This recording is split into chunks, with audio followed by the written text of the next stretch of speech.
gets to the front and runs away and wins it by over 2.5 seconds. See, that's like what we were talking about before. That's nearly a half a track lead. But Dybel, Winkler, and Kronk, I mean, these guys, it was a great dash. They're fast, and they're just, it's as hard as they race, they show each other that much respect, too. It's a great class to watch. Heat race number 1 for the Supers. This was kind of cool. Dave Foote in the FedEx Schwartz car. He got the win. But see, and the thing with the Super Sports is if a guy can get up front and get some clean air with those big sideboards, it makes a big difference. And, I mean, heat race number 1, Dave Foote won it by, 2.221 seconds. He got up front, got a lead, and held it. Now, that being said, he beat Randy Barley, Clay Debon, in the Rayburn, the 84 car, beautiful race car. Jeff Rash, Mike Robbins, and Clyde Root. Good field of cars, and it was a good run for Dave. I mean, the car was just like, it did what it was supposed to do, and it did it really good. I mean, Dave had a great run in that car. It had to put a lot of confidence in him and his crew and that program. Good deal for him, man. Super Sport Heat Race number 2. This was cool. Jerry Casey in the 61, the old Credible Hulk car. Right. Jerry's cool. He's a cool dude, man. I mean, he's just, you talk about a good old boy that's just there to have a good time and race and leave it all on the track. He's going to do it. He's going to do it. But here's the thing. Listen to this field of Super Sports. Jerry Casey, and he had the dash cars. Thompson, Dybel, Winkler, Larry Ramirez, Sean Kronk, and Brian Brown. That's a pretty tough field of Super Sports cars. And when I say that, I mean, as these guys went at it. I mean, they went at it, and it was fight time. These side guys, by side? Oh, man, good race. 0.2 of a second win for Jerry Casey. Whoa, that's literally and side by side. And there was a pack of cars behind him. I mean, it was just... if somebody screwed up, somebody was taking... If somebody screwed out, they were taking the whole field with them. You know what I mean? It was one of those deals. A main event rolls around, and 14 cars started. Everybody got on the track. Now, Brian Brown had some trouble early. He went out on lap 3. We had some issues about midway. Lap 14, we lost 4 cars. But the race with what was left, and we had 9 cars left, but just, I mean, knockdown, drag-out racing. Randy Bartley got up front, had a big lead, and Thompson was kind of sitting back there in that 44T and just kind of trying to pick his way through and make some moves, and kind of got stuck behind some guys that were fast and racing 2-3 wide, kind of got stuck in the pack. And when he took advantage of restarts and kind of found his way out of the pack, he started reeling in Randy Barley. Right. And he reeled him in, and he reeled him in. You're watching this gap get closer and closer and closer, and time's running out. You're thinking, oh man, we're setting up for a good one here. You know it's going to be a good finish.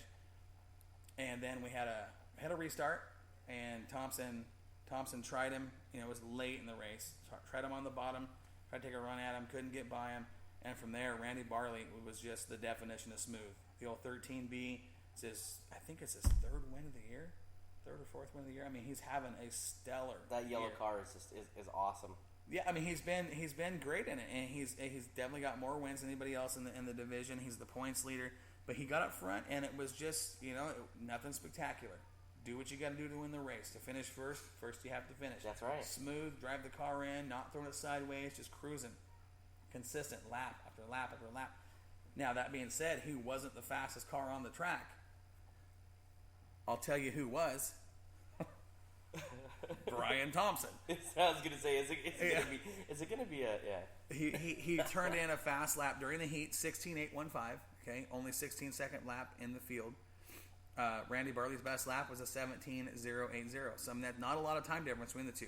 Right. But and that was an impressive run for Barley, because he was just, I mean, he knew what he had to do, and he did it to perfection. He is having an absolutely stellar year. And by that, here's what I'm talking about. It's just so weird in this class, because Thompson, I believe, has 3 wins as well. Randy Barley has 3 wins, and Thompson sits 4th in points. Really? And Barley's got a 91-point lead over Jerry Casey in the 61. See, again, if someone screws up, that's the thing. It's going to be a battle. That's a class that requires a whole bunch of luck. I mean, they're all fast. There's some good cars. I mean, top to bottom, There's not anybody in that field capable of winning the feature on any given Saturday night. Right, exactly. And Randy Barley, he's been that guy multiple times. Now his point lead is 936 to 845 over Casey, and Casey has been week in and week out one of those guys that you better not sleep on. You better bring your A game. One of those guys that it could possibly just take a win from you. Absolutely, and he's he's fun to watch. You know, he's old school. He kind of reminds me of like the old school like Buddy Baker. You know, he's kind of got that rugged Buddy Baker. You know, like. You know, hey, we're going to win this race, and if you want to bang doors, we'll just jump out and or a Darrell Waltrip, or kick your ass after the race. You know what I mean? Just kind of one of those deals where Cal Yarbrough, all that stuff. Just old school racer, and that's what I love about Jerry Casey. I love talking with him, and it's been you know, getting to know him has been fun. But he's just that old school gritty, just you know, but got that $1 million smile at the same time. It's just like, you know, you look at this guy, and it's like kids get scared. And then they're like, "Oh, wait, he's a nice guy." You know what I mean? You know, but that's awesome. It's been the super sports. It's been good. Bear. Yeah. It's been fun. Now, modifieds. Okay, modifieds. This is a class that I'm ready to hear about. Man, I mean, you want to talk about, and again, we don't qualify the modifieds, but hot lap them. This was, I do believe, top to bottom, probably the most competitive field of cars we had Saturday night. The top 14 cars were all in the 16-second bracket, and they went from 16.150 to 16.965. 14 cars in the 16-second bracket. 2 in the 17s, 1 in the 19. Dustin Cady in the 7. Fast qualifier, 16.150. Now listen to the names here. Jake Maiden was there in the 5M. We know how fast Jake is. Yep. Tony Breakall had the 3rd fast lap. Kyle Yack, Sean Maya, Gray Ferrando, Ron Berry, Sean Gentry back behind the wheel of the modifieds. A six-year exodus from racing. He been in the car 4 or 5 times. Beautiful race car. His own car? Yep. And I spent some time talking with him, you know, and he's one-man gang. No help down there. Down there all by himself, trying to get the job done and getting acclimated back to the modifieds. You know, when he left racing, and you stay away from 6 years. That's a long time. A lot of stuff changes, and he's kind of like, you know, it's kind of. Well, that's the same thing, like jumping back into this, into this dwarf car and stuff here a couple weeks ago. I haven't been in a car in 7 years, and it was a changer. I mean, yeah. But, you know, he did a good job. You know, I mean, Sean, he started on the front row and held his own. I think he finished 6th. You know, I mean, I'll get to that. I'll get to that in a minute. But, you know, looking at, you know, so you had C.J. Baker, Ethan Landers, Kevin Roberts, Colin Weinbarger. I mean, Colin Weinbarger had on hot laps was 12th fast. So that shows you how competitive this field. That's odd. I mean, it was just either they're trying something new, because you don't see the Weinbargers, you know, in the Superman car 12th fast. I'm telling you how competitive this field is, though. It doesn't take much of a slip up on any lap to end up 12th fast. You know, I mean, 16.150 to 16.965. That's all it takes. See, that's just odd to me. But now here was something cool. Made his modified debut. First time ever behind the wheel of modified. Justin Duty. What? Yeah, Justin Duty he drove the 3W owned by the Weinbarger gang. They put him in the car, and he was doing that. Hold on. They put him into his dad's car?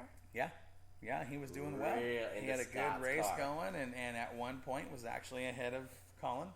And I'm thinking, I remember that's Colin's old car. Yeah, that's the car that Justin Evans used to run. Right. And I'm watching this, going, wow, that's interesting. You know, I mean, and they were going at it. I mean, at the end of the night, you know, things didn't end up well for either one of them. They had some tore up race cars, and right sides were missing, and it was racing. I'll be getting a phone call on Monday to come up there and work in the shop. I guarantee. You might.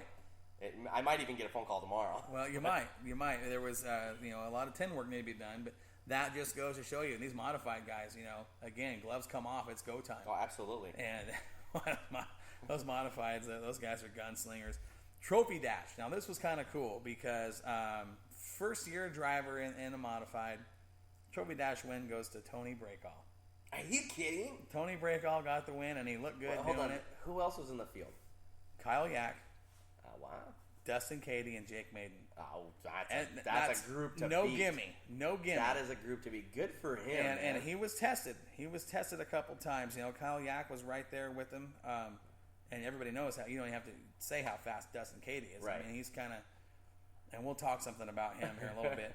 And Jake Maiden, I mean, those are 4 very fast cars. Tony won it by 7/10 of a second. So he had a good car. Wow, that's about 4 or 5 car lengths. Smooth. Very smooth. Good for him, man. Modified heat race number 1 went to CJ Baker, which was an impressive run for that young man, the number 18. Dustin Katie was second. Ron Berry, Sean Maya, Hot Rod McCombs, Ethan Landers, Kevin Roberts, and Gary Salachi. Good race. Again, Baker just got up front and held his own, and Katie kind of ran out of time. It's one of those deals where what if, but right. Checkered flag says, hey, that's it. Checkered flag is checkered flag. And it was a good run for Baker. That kid is he's actually improved quite a bit the last couple weeks. Now, heat race number 2, things started to go pretty good for Colin Weinbarger as he picked up the win just ahead of Kyle Yack. When I say just ahead, I mean by 1.875 seconds. Got up front. And really? He got up front, 8-lap race, and he put it on him. Yack was second. Gentry, Tony Breakall, Justin Duty, Gray Ferrando, Jake Maiden, Tim Archer, and the other Ferrando, the V4. Good run, and it was kind of like, wow, okay, Colin, whatever they did, it worked, right? Because he got up there and it just was gone. Yeah, because it looked like the typical Colin Weinberger car that we expect to see, because they're kind of one of the standards of the program here in the Northwest, right? And nothing less than what you expect of Colin. Well, and again, to see him in the top 12, either they must have went out and tried something drastic to have him 12th fastest, because that's not like their team. They're they're top 4 or whatever. I mean, they're usually in the dash. They're up towards the top every single night, and to hear that he was 12th fastest is kind of, knowing them and their program is definitely, they went out and probably did something that they're like, hey, let's try this shock package, or let's try this movement, or whatever. Let's try something different, because it's just hot laps. It's dirt track racing any given night. It definitely is. And again, it doesn't take much of a slip up, to enter the corner just a little bit wrong, or whatever. But that's the right. The modifieds they brought their A game. So listen to this. In the feature, Dustin Katie and Kyle Yack, right, are the top 2 cars. Katie gets the win. Now, that being said, Dustin Katie earned that win. Because, really? Oh man, him and Kyle Yack put on what I would call arguably the race of the night. Those guys, side by side, multiple laps, side by Really? side, bumper to bumper, trying each other, slide jobs. I mean, it was a race that definitely the fans got their money's worth in that one feature right there. Was it a Colin Weinbarger, John Campos type thing? Better. Really? Yeah. Oh, that is awesome. And that's nothing. I'm not knocking those guys. Right. No, absolutely. I'm saying this deal went on for laps. I mean, it No was like, kidding. it wasn't a 25-lap main event? 25 lap 30 lap feature. 30-lap feature, okay. And these guys spent probably, I'd say, close to half of it. Probably 10, 12 laps at least. Just going for it. And there was, and the thing about it, watching those 2 drivers, that's 2 quality drivers. Oh, absolutely. Everybody knows that. Give them, when it comes to skills, those guys, they're near the top of the list, in any discussion. Right. But those guys ran each other side by side, bumper to bumper, high side, low side, and there wasn't a whole lot of contact, if any, between the 2. A ton of respect displayed, and the results were fans on their feet. In the end, Katie, got him by 1.3 seconds. He got the check out, and I think maybe Kyle probably burned his tires up a little bit there at the end or something. But talking with Dustin, that's a good win for him, though, too, and his team. This is the thing. Under the grandstands before the races, I bumped into him. He's walking by. Hey, Dustin, what's going on? How you doing? Oh, pretty good. And I said, hey, it's good to see you back to the track. It's been a little bit. And he's like, yeah, because we, went back east. Not east, went to the Midwest and Montana and stuff, and did some racing. And we had a good discussion about that and what he learned and some of the guys that he ran with. And he was like, man, I'm so ready to get back to Willamette. He said, I love this place. And I'm telling you, he looks me in the eye and says, I'm telling you right now, our car is dialed. This thing, he goes, I'm telling you what. That's confidence. With what we learned going back there and what picking the brains of the guys we worked with and talking with these